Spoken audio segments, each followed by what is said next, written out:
Simple तयार होतात. समजतंय का? संघर्ष केला पाहिजे, पण काही लोकांना संघर्ष नकोय. कसं काय होईल मग? कृष्णाला कृष्ण का म्हणतात? संघर्ष. अर्जुनाने लढाई लढला, गीता ऐकली म्हणून अर्जुन तयार झाला.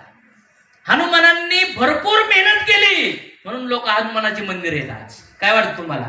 आज बुद्ध आले, राजा म्हणून आले, ते त्याग केला म्हणून त्यांना नाव घेतलं आता. आज पैगंबर आले, आज त्यांना मॅनेज करता येणार. माझ्या आयुष्यात तसं नाहीये. सक्सेसफुल लोक प्रत्येक वेळेस स्वतःला चेक करतात, टाइम कुठं गाव राहिलाय.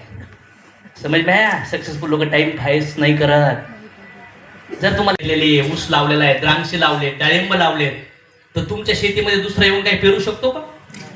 पेरू शकतो का? जर मग माझ्या आयुष्यात एक बिझनेस, माझं स्वप्न, माझं टार्गेट पेरलंय, तर लोक किती पण वरडले, किती पण काही म्हणले, तरी आपण आपलं पीक बदललं पाहिजे का?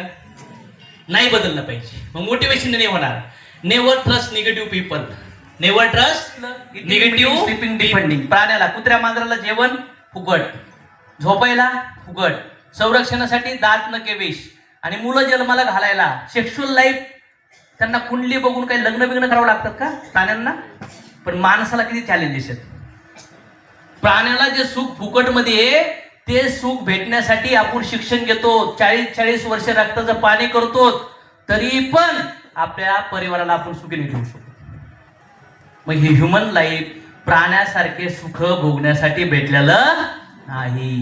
हे ह्युमन लाईफ भेटलंय, मी कोण आहे, माझ्या जीवनाचा उद्देश काय आहे, भगवंत काय आहे, हे नेचर काय आहे, टाइम फ्रेम काय आहे, कर्मा काय आहे, हे अंडरस्टँड करण्यासाठी. पण अज्ञानपणामुळं, असत संघमुळं, दूषित संघमुळं आपण भौतिक जगामध्ये पैसे, गाडी, घर, आरोग्य, मान, सन्मान ह्याच्या पाठीमागे घुसून राहिलो. ठीक आहे, भगवंत संघ पंगा घेऊन जर इथं आलात, जर वाटतं इच्छा आहेत काही, मग त्याच्यासाठी 40-50 वर्ष वाट का पाहतात? हायवेने, एक्सप्रेस हायवेने अशा बिझनेसमध्ये या, स्वतःची इच्छा पूर्ण करा. गाडी घ्या, घर घ्या, पैसा कमवा, नाव कमवा, कमवा ना. नंतर वेळ भेटेल का नाही पॅशनची जिंदगी जगायला? आता मी वर लायब्ररीत गेलो, मी स्पिरिच्युअल पुस्तक बघितलं, मी फोटो काढून घेतले, कारण की मला त्याच्यासोबत जगायचंय. मी भगवंताला म्हणतो, भगवंता